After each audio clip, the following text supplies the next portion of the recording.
आपकी भाषा कैसी है इसका फैसला दो तीन तरीके से होता है। पहला ये कि आपका सिंटैक्स यानी भाषा में जो व्याकरण के नियम हैं, वाक्य बनाना, समझना, जटिल वाक्य बनाना, उन सब में आप सहज हैं या नहीं, ये पहला सवाल है। और दूसरा ये कि उसमें जितने नए नए शब्द आते हैं वो आपको समझ में आते हैं नहीं आते हैं। मेरे ख्याल से अगर आप अंग्रेजी माध्यम के विद्यार्थी हैं तो आपको अंग्रेजी में सिंटैक्स में दिक्कत नहीं होगी, टेंसेस समझ में आते होंगे, मुश्किल से मुश्किल वाक्य भी आपको समझ में आता है कि वाक्य कैसे बना हुआ है, लिख भी लेती होंगी आप। मेरे अनुमान से आपकी दिक्कत ज़्यादा इसलिए है कि शब्द इतने सारे नए अचानक आ रहे होंगे कि उन सबको समझ पाना मुश्किल होता होगा। तो मेरा अनुमान ये कि ये समस्या तो एक उर्वर भूमि है, अपनी भाषा को अच्छा करने का एक तरीका है। और पहले के लोग बोलते थे कि रोज़ 5 नए शब्द सीखो, वो एक आउटडेटेड कंसेप्ट है। आज का कंसेप्ट ये कि जो भी शब्द आपके सामने पहली बार है उसे नोट कीजिए, उसे 2-3 तरह से वाक्यों में इस्तेमाल कीजिए और उस डायरी के शब्दों को रोज़ कोशिश करके एक दो शब्दों का इस्तेमाल करते रहिए। तो अंग्रेजी को अच्छा बनाने के लिए 2-3 महीने काफ़ी हैं, कोई रॉकेट साइंस थोड़ा है, भाषा ही तो है। भले मेरी समझ है कि कोई भी भाषा, चाइनीज़ को लेकर मैं थोड़ा पसोपेश में रहता हूँ, सामान्यतः कोई भी भाषा सीखने के लिए 3 से 6 महीने पर्याप्त होते हैं ठीक स्तर तक सीखने के लिए, चाहे वो अंग्रेजी हो चाहे वो हिंदी हो। तो अगर आपने अंग्रेजी में पढ़ाई अपनी की है, शुरू कर दी है, तो अंग्रेजी में पढ़ें और शब्द बढ़ाएं। और वैसे अगर आपके टीचर क्लास के बाद अलग से उसी बात को थोड़ा हिंदी में भी समझा दें तो शायद ज़्यादा अच्छे समझ में आएगा। और मैं अंग्रेजी माध्यम के बच्चों को देखता हूँ, वो कहने को इंग्लिश मीडियम के, पर जब हिंदी में समझाओ तो ज़्यादा समझते हैं। तो टेक्निकल वर्ड्स अंग्रेजी के, बाकी हिंदी में। अगर टीचर ना भी समझाए, मुझे नहीं पता यहाँ का तरीका क्या है, 3-4 दोस्तों का ग्रुप बना लीजिए कि क्लास में जो समझा इंग्लिश में, चलो हिंदी में डिस्कस करते हैं। तकनीकी शब्द इंग्लिश के रखिए, उसमें भाषा हिंदी रखिए, तो समझ में आएगा ठीक से। जी सर, धन्यवाद सर। जी सर, मेरा नाम समीक्षा मिश्रा है और मैं हिंदी विभाग की द्वितीय वर्षीय छात्रा हूँ। सर, पहले तो आपके वक्तव्य के लिए बहुत बहुत धन्यवाद। इससे पहले मैंने आपको हंसराज महाविद्यालय में सुना, मुझे वहाँ सुन के भी बहुत अच्छा लगा, पर आज अपने महाविद्यालय में इतने पास से आपको सुनकर बहुत ज़्यादा अच्छा लग रहा है। सर, मैं आपसे बहुत प्रभावित हूँ और इतनी उम्र में भी आकर आपके जो मुखमंडल पर तेज हमेशा रहता है, उसके लिए भी बहुत ज़्यादा प्रभावित हूँ। आपको क्या लगता है कि मैं 80 साल का हूँ या 90 साल का हूँ? सर, मैं आपके यहाँ आने से पहले मैंने आपकी उम्र गूगल पे सर्च की थी, 49 बताया था।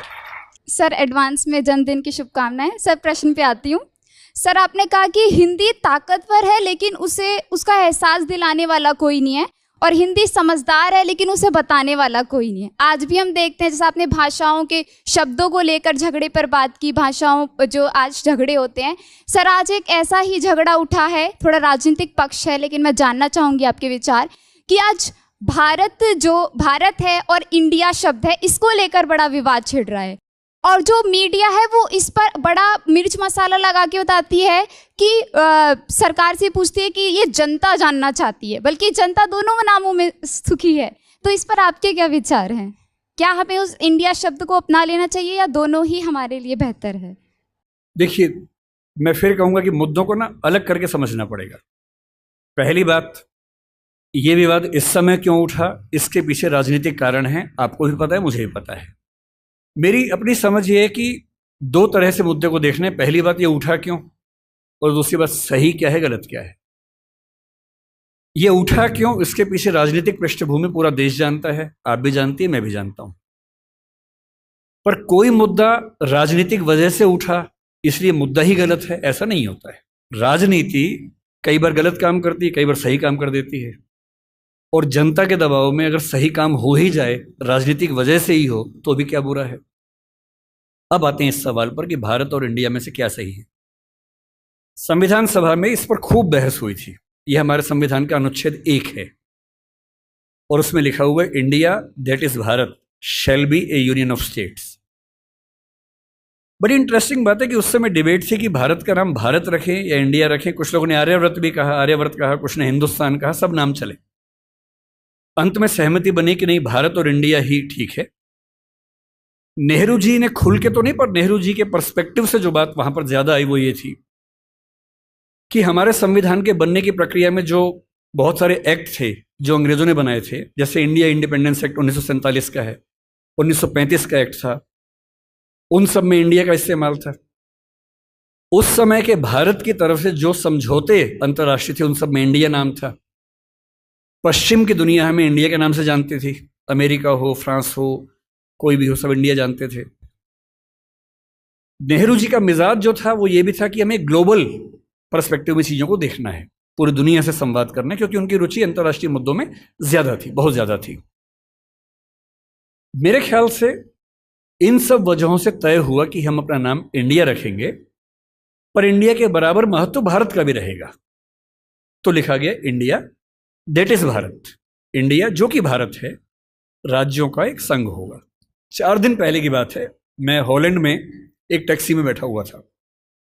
इंटरेस्टिंग मत सोच के देखिए, टैक्सी का ड्राइवर मोरक्को का रहने वाला था। उसको जैसे ही पता लगा मैं भारत से हूं, उसने मुझसे यही सवाल पूछा। उसने कहा कि यू आर फ्रॉम इंडिया? मैंने कहा यस।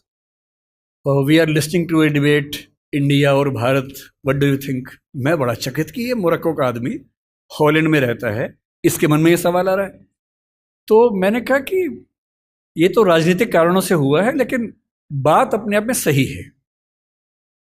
मैंने कहा जैसे बॉम्बे मुंबई हुआ, मुझे खुशी हुई, क्योंकि मुंबई की आबादी के लिए मुंबई में जो मज़ा है वो बॉम्बे में नहीं है। बॉम्बे तो अंग्रेज़ों ने नाम दिया था। कोलकाता को कैलकाटा अंग्रेज़ों ने किया, तो बंगाल के लोगों ने कोलकाता कर दिया उसको। दिल्ली को दिल्ली के लोगों ने दिल्ली कर दिया, दिल्ली ही बना के रखा हुआ है, DILLI, ये होना चाहिए। काहे के दिल्ली भाई, हम क्यों दिल्ली बोलेंगे दिल्ली को? ये सारे तर्क अगर सही हैं, अगर बर्मा का नाम म्यांमार होना सही है, क्योंकि उनकी जनता की आवाज़ तो म्यांमार में है, बर्मा में नहीं है। श्रीलंका और सीलोन की डिबेट में वो अपने आप को सीलोन ना मानना चाहे, श्रीलंका मानना चाहें, क्योंकि उनकी भाषा श्रीलंका बोलती है। तो मेरे मन में सवाल बड़ा साफ आता है कि भारत इंडिया क्यों होना चाहिए। मैं फिर स्पष्ट कर दूं, मैं सरकार के पक्ष में नहीं बोल रहा हूं, मुझे उनसे रत्ती भर मतलब नहीं, मैं एक विचार की बात कर रहा हूं। और मैं जब संविधान पढ़ाया करता था, अनुच्छेद 1 पढ़ाते हुए मैं हमेशा बोलता था कि मुझे चुभन होती है ये पढ़ते हुए कि इंडिया दैट इज भारत। दोनों ही लिखने थे तो भारत दैट इज इंडिया कर देते। अगर दोनों ही लिखने थे, ठीक है, दोनों रखें, क्या दिक्कत है। इंटरेस्टिंग बात इसके बाद है, मोरक्को के उस ड्राइवर ने उसके बाद पता है क्या कहा, हिंदी में अगर बताऊं, बोले अच्छा अच्छा ये मामला है, अब समझ में आया। फिर बोले कि बड़ी इंटरेस्टिंग बात है, हमारा नाम मोरक्को पड़ गया फ्रेंच लोगों की वजह से। मोरक्को के लोग मोरक्को को मगरिब बोलते हैं। और जब मैं सऊदी अरबिया गया, सऊदी अरब के लोगों ने मुझसे पूछा कहां से आए हो, मैंने कहा मोरक्को। उन्होंने इस भाव से देखा कि मैं पागल हूं, बोले नहीं, मगरिब से आए हो। अगर मगरिब की आबादी खुद को मगरिब कह के खुश है, तो उसे फ्रेंच लोगों की वजह से मोरक्को क्यों कहा जाए। इंडिया शब्द वेस्ट ने दिया और बुरे भाव से दिया। उनकी नज़र में इंडियन होने का मतलब है बहुत पिछड़ा हुआ होना, रेड इंडियंस, वेस्ट इंडियंस। तो आज ये क्यों हुआ, मैं समझता हूं कि राजनीतिक निहितार्थ है, और उस राजनीति में मेरी रुचि जरा सी भी नहीं है। लेकिन ये आज हो या कभी भी हो, मैं इस पक्ष में हूं कि देश का नाम देश की भाषा में होना चाहिए, और देश की भाषा भारत के पक्ष में है। आप इंडिया भी रख लीजिए, इंडिया दैट इज भारत के बदले भारत दैट इज इंडिया मेरी पहली पसंद होगी। मुझे इंडिया से दिक्कत नहीं है, पर भारत मेरी पहली मोहब्बत है।